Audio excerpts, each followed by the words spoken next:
Hi and good morning. It is Kat Zaklova here from Katkoyne. I am the founder and Katkoyne evangelist of my own tokens, and we're going to be listing them very soon.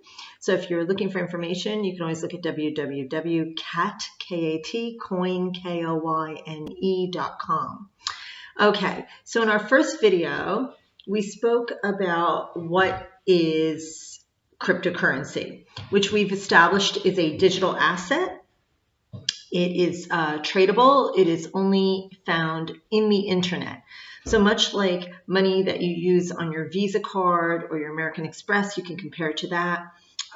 When you swipe your card, you don't physically get the money and give it to the retailer. You know the money's there, and it's done electronically through the internet that your retailer is then paid via the bank. Okay, today we're going to talk about peer-to-peer trade, or you'll hear the term P2P.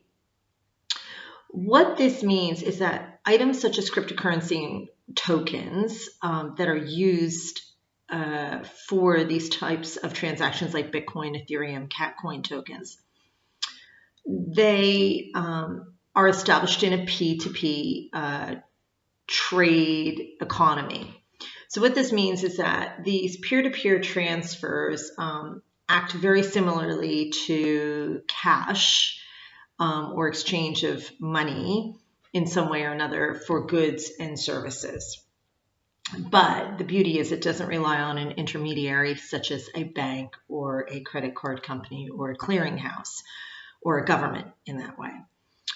So you say, well, what's the point? Why would I want to do a P2P exchange? Why would I want to get involved with that? Well, there's a lot of good reasons why P2P cryptocurrencies and tokens are coming into existence. One is that there is no middleman. You're not relying on the fees of a bank and clearinghouse and things like that. So you know that once you make a payment, it is paid immediately to the person who's giving you those goods or services that you are seeking to obtain. The second is that P2P networks develop communities. So pretty much you can only do business with other people in the community, which actually strengthens relationships. It strengthens businesses, such as Katkoyne. We're looking for approved retailers who want to use Katkoyne as a means of supply for goods and products within our community.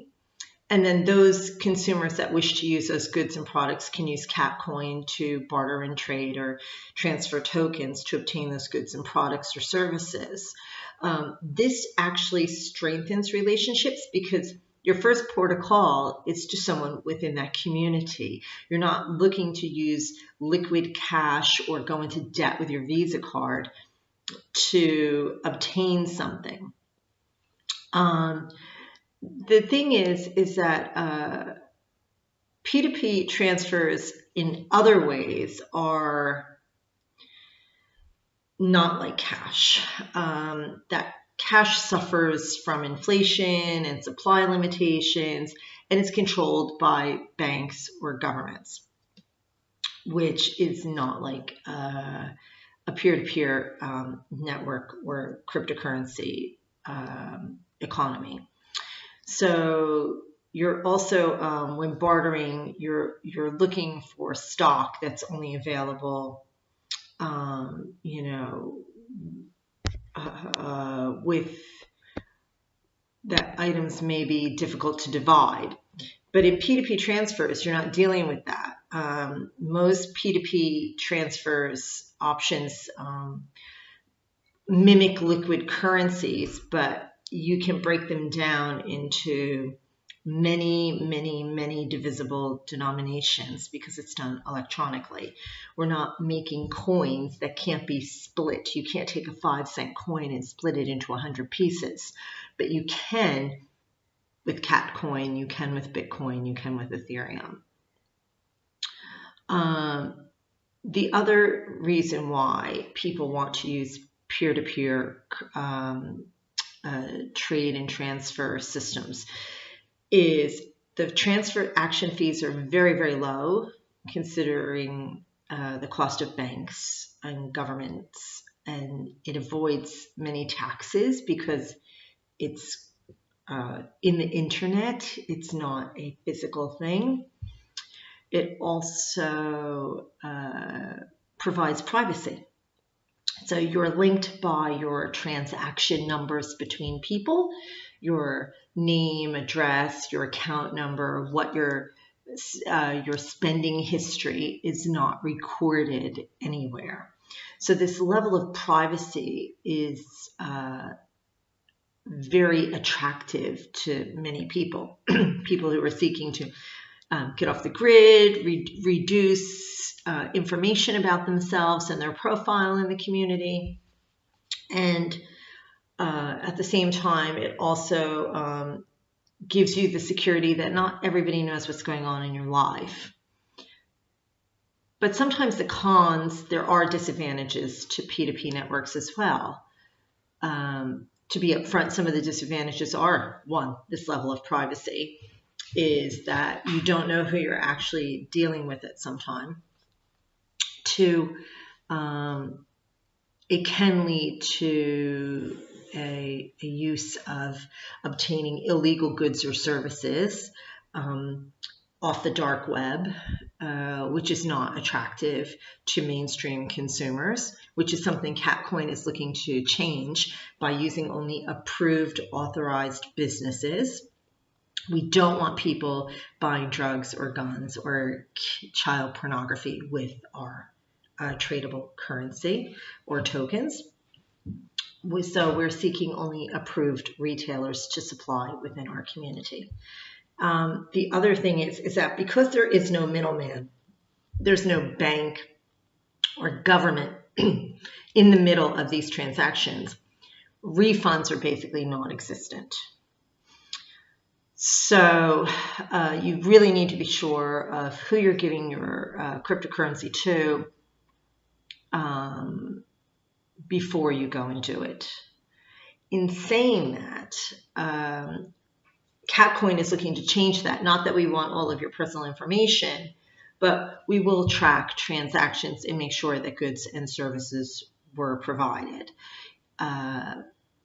If not, then the person will lose access to being able to spend or use their remaining Katkoyne. And they'll be cut off as a retailer. So whatever Katkoyne they have, they won't be able to cash in or use.